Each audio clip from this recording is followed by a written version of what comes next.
Hello सांग माने जय जगन्नाथ। आज बनैबा आमे पोटल कुर्मा। से मु 400 ग्राम पोटल को मैरिनेट करके लुण हलदी गोलैकी भलसे रखीदे। तापर टमाटो बटा को टमाटो अदा रसुण ताकू प्यूरी बनै देछि। काजू चारमगज को बाटी नहीं किसी खाड़ा मसला गोटा मसला रखी पियाज को काटी नहीं आउ मसला चलतु देखा केमी बनैबा। पैन में तेल गरम हो पोटल गुड़ी को भाजी नवा।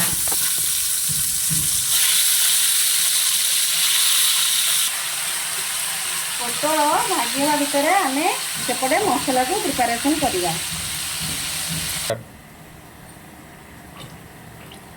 पैन तेल पकईदबा खड़ा मसला पकईदबा।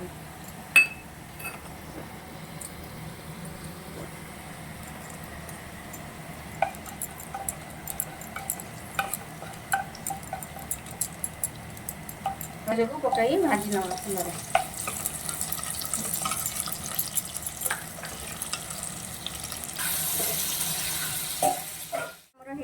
पकेबा टमाटर प्यूरी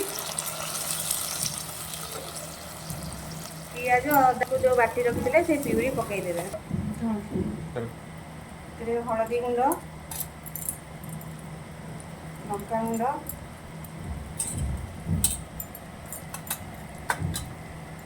धनिया गुंड जीरा गुंड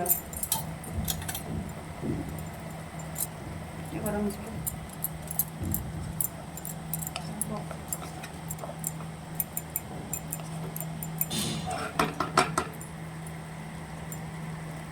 मसला सेपरेट होला पर्यंत कषिबा।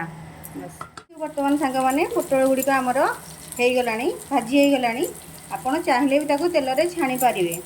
मुझे भाजी नहीं गैस टी को ऑफ करदे गलानी तेल भी सेपरेट हो गलानी। यही समय आम बाटी रखा काजू चारमगज को देदेबा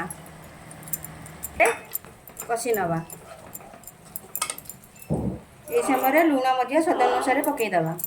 आपण ये मसला टी कंटिन्यूअसली घाटुवे ना तले काजू जो पड़ी लगिज तो आमर मसलाटी हो गलानी। आम पोटल भाजी रखी से पोटल टी को से पकई ना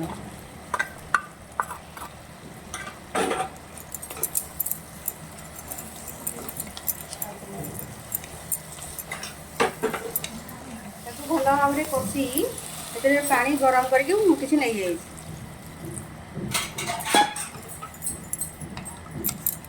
ग्रेवी जी आपंकर दरकार जी रहा दरकार से रखिकी आप गैस ऑफ करेंगे। बर्तमान मुझे सिझापी छाड़देली कुर्मा हो जाए। किसी गरम मसला आ कि धनिया पत्र ऊपर पकईना और गैस टी को ऑफ किसी धनिया पत्र को पकई गैस टी को ऑफ करदे। देखु आमर प्लेट को नहीं आसी पोटल कुर्माटी केमती आपड़ बनातु और खाइले आप मत जनइबे केमती लगिला। आम चैनल को जाई मते लाइक एवं सब्सक्राइब कर मो चैनल को सब्सक्राइब करेंगे।